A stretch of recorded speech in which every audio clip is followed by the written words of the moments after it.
Hello there, friends, travelers, and fellow Disney World enthusiasts. I'm Jeremy, I'm done. and we're here to talk about Disney World on the Enchanted Magic podcast. Today, we're going to talk about the top tips to avoid the crowds at Disney World to make sure your family has the most success at riding everything they want to ride, meeting all the characters they want to meet, and eating all the cool stuff they want to eat. So, tune in with us, give us some comments, and let us know what you think and what you've experienced. But let's dive into talking about how to avoid the big crowds at Disney World. And I'm going to start this off by saying you're not going to completely avoid crowds, but there's some tips we can give you that'll help a little bit. We've been going to Disney World a lot, and we have annual passes, and we typically go about every month and a half. We're in South Carolina, and we've done some good stuff. We've done some bad stuff. Christmas time was cool, but it was packed. There's a couple months that you could plan a trip that are better than others. And according to the statistics online, those are February, May, June, and August. And I'm just guessing that May kind of took me for a little bit of a confusion, but I guess kids are still in school for the most part of May. So maybe it's a little bit not as crowded. I will say February is a great month because it's not hot. It's not hot yet. The crowds are semi okay. And, school's still happening. Everything's still happening. So there's not like it's usually not completely packed, but there are some cheerleading things happening you got to watch out for. And that changes year to year. So I don't know that there's an exact month or week or whatever you could say definitely go then. But you can look a little bit ahead at the Lightning Lane calendar. And usually on a more crowded day, the Lightning Lanes cost more. So if you notice, like Magic Kingdom's $12 more than normal on a particular Saturday, it's probably going to be packed. Yeah. Or if you're an annual pass holder and you look forward and that day's not available for an annual pass holder reservation, it's going to be packed. So keep that in mind. But I will say February, if you pick the right time in February, is great because it's not too hot, not too cold. The weather's not too crazy, and the crowds are, we I guess, really good bearable with February. I was going to look on this iPhone, and I don't even know how to get it open. So, okay, we're good. Days of the week, Tuesday, Wednesday, Thursday are the best days, basically at any park, because a lot of people are stopping and starting vacations on Friday, Saturday, Sunday. The last couple trips, I've been surprised. We've ended up at Animal Kingdom on like a Saturday a few times. It's been packed. I mean, it's been like packed. Crazy packed. I also ended up there on some Fridays. See if you can get that. I don't even know.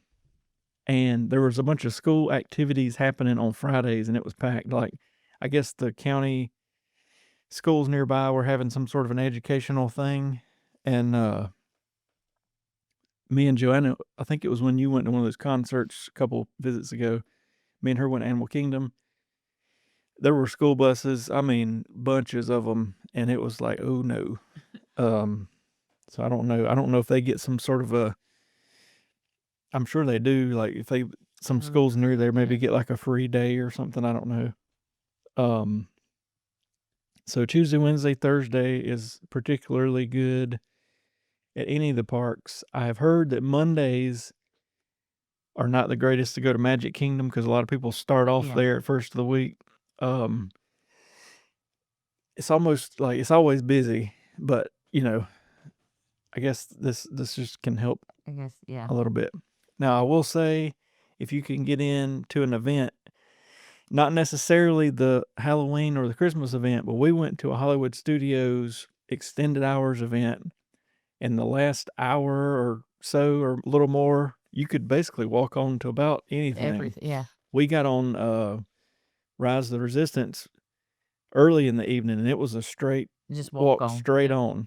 And it was, I think the tickets were about $180 a person, but we got to stay till like 12:30. This one was in March, so it was just a random day. They had extended hours. You could buy the tickets. So if you can do that, do it. Yeah, do it. Like, do that over buying a couple of days of Lightning Lanes because you could bounce up in there and just ride everything in the evening and be done. But it is almost $200 a person. So And it's different parks. You don't really know what park it's going to be. yeah, they'll publish it a month or two out. Saying that, the Halloween party and the Christmas party are lower crowds, but still busy in their own way. And according to the closer you get to Halloween or Christmas, it's going to be busier. But a lot of people go to those, and they're more concerned with like meeting Santa Claus or Jack and Sally or the stage shows or whatever. And if you're into like riding rides, you could probably get on a lot of rides. We've went like the Halloween party 2 years ago, and after the fireworks, everybody's rolling out. Everybody's leaving. Because you can stay till whatever it is, 12, 12:30, and 12, I think it is. The last hour, we were just jumping on. I mean, we even got on, it was a walk-on for Seven Dwarfs Mine Train. So that's pretty crazy. Yeah. You just gotta plan it right. This phone, okay, there we go. We're not iPhone people, if you haven't noticed. I've got one is like my backup phone or whatever you want to call it, and I can't deal with it. I mean, that's the gist of it. There's not really any sort of major hack. Yeah. You're not just going to research and pick some random day and know that it's going to be not busy. Middle of the week's a good guess. Mm-hmm. If you can somehow look at like countrywide school calendars and know that there's no breaks for anybody and no cheerleading competitions or anything like that, that would be a good. We ended up in the middle of a cheerleading competition situation in March. Was it February or March? I think it was February. It was February. Or was it January? I can't remember. But there was a bunch of them, and I mean thousands and thousands and thousands, and they were competing at the wide world of sports, but then I guess got tickets also to the parks. So it wasn't like we wouldn't go back because of that, but there's a bunch of young teenagers pushing and shoving and acting like they own the place and all that. So it was kind of a pain in the butt. But I mean, we talked to somebody, and I think they said there was like 15,000. Was it 15,000 schools? Yeah, it was crazy. So we were at the prime. Now let's pivot a little bit and talk about what to do if you show up and it is crowded. Oh. The main thing, anytime you go, especially if you want to ride stuff, get there when the park opens, but don't just pull up at 7:30 or 8:30 when the park opens. Get there like 30, 45 minutes before then. Have a plan, because in that first 2 or 3 hours, I've said it every time, you can do all sorts of stuff. Yep, especially if you have a plan. You plan it out right, you can knock it all out. You can avoid sometimes buying lightning lanes or individuals or whatever if you just wake up early enough, because in that first 3 hours, maybe a little less than 3, and then that last, let's say 2 hours, the morning's more important than the evening. You'll still have more people in the evening than you will like first thing in the morning. First thing in the morning is like a ghost town sometimes.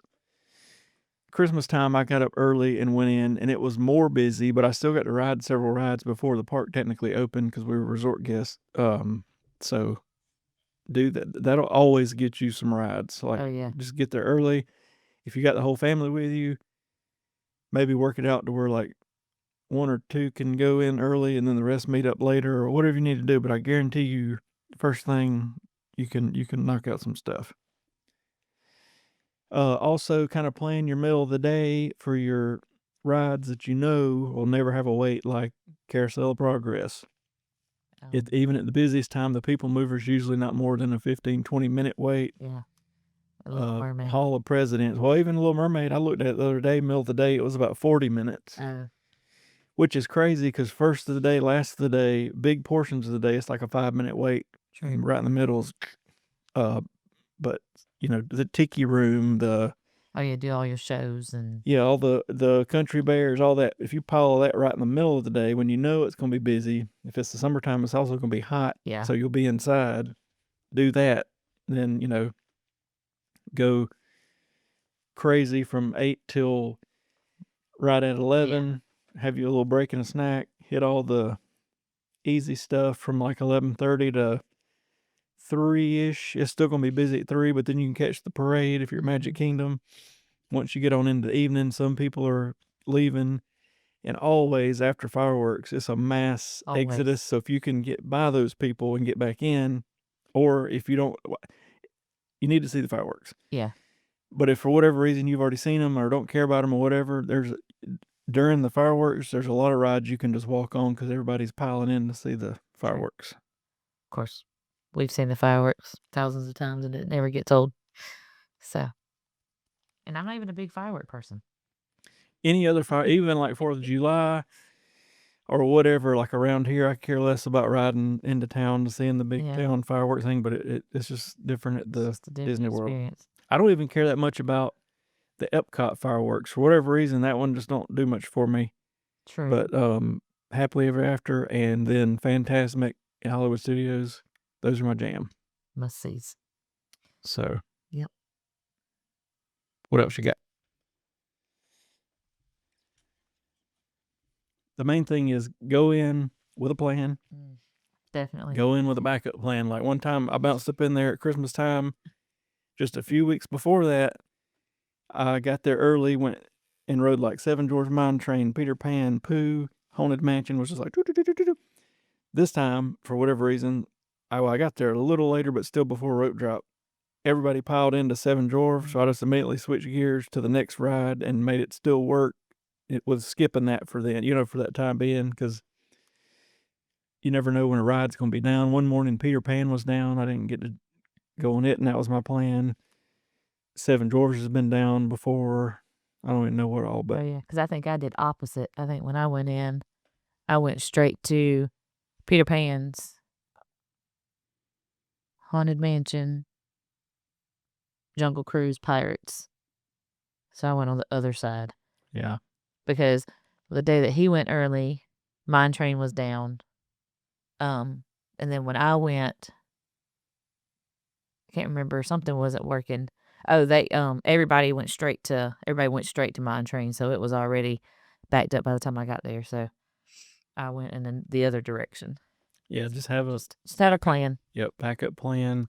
Yeah, plan and a backup plan. And then, and if you can avoid it, sometimes you can't. Try to avoid having to walk like across the park or whatever, because that just wastes time. You don't want to. When we were actually on a live stream this last visit, and we were like, hey, there's only a 5-minute wait for Mickey Mouse. And by the time 10 minutes it took us to walk there, it got to like 40 minutes. Yeah. And then we said, oh, there's only we tried to go somewhere else that had like a 10-minute wait. By the time we got there, it didn't. So if you can kind of plan of like, my usual plan of attack is like early morning at Magic Kingdom, Mine Train.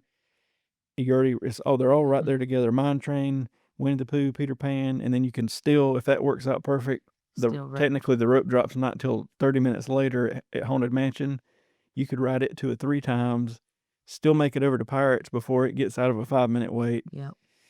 And then you got all that done, and then you could still get another ride or two, not a big ride, but it's done before like the 11 o'clock, 10:30, 11 o'clock crowd comes in. So just get up early. It's like, if I could give one tip, it is just get in the park early. Yes. Take advantage of that early entrance, and then get there earlier than the early entry. Yeah, like if early entry's at 8:30 at Magic Kingdom, you can get on Main Street at like 7:15 or something.